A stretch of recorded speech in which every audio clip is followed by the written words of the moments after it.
Hello and welcome to the Epitome. I am your host, Nathan Bozeman, and today we're going to do a quick argument against Unitarianism. Let's get into it.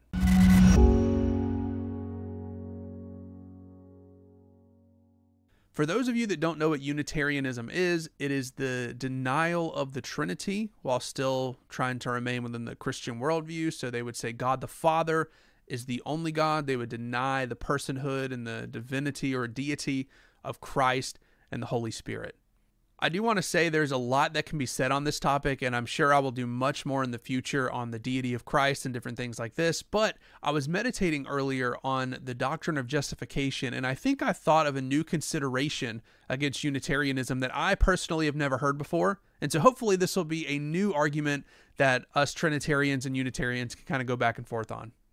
So if we look in Romans chapter 3, where Paul is building his case for justification, in verse 22 he says, "But it is the righteousness of God through faith in Jesus Christ for all those who believe."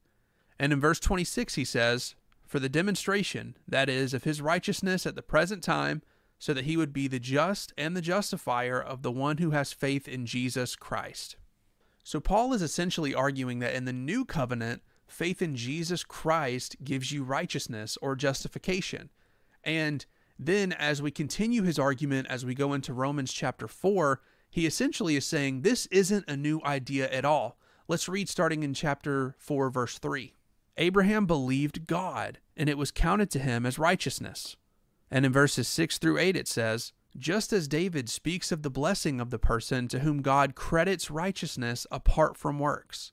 Blessed are those whose lawless deeds have been forgiven and whose sins have been covered. Blessed is the man whose sin the Lord will not take into account."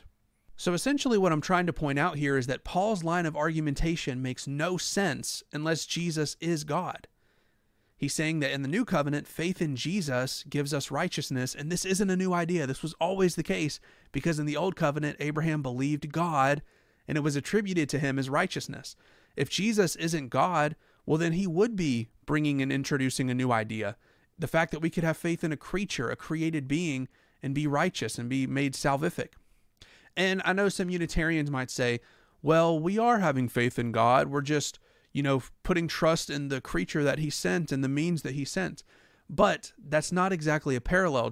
Paul is drawing a parallel from the old covenant to the new covenant and saying faith in X gives us righteousness, not faith in the means through which God sent.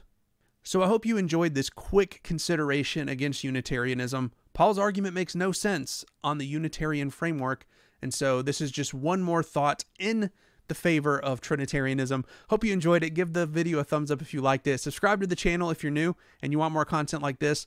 This has been The Epitome. I'm your host, Nathan Bozeman. We'll see you around.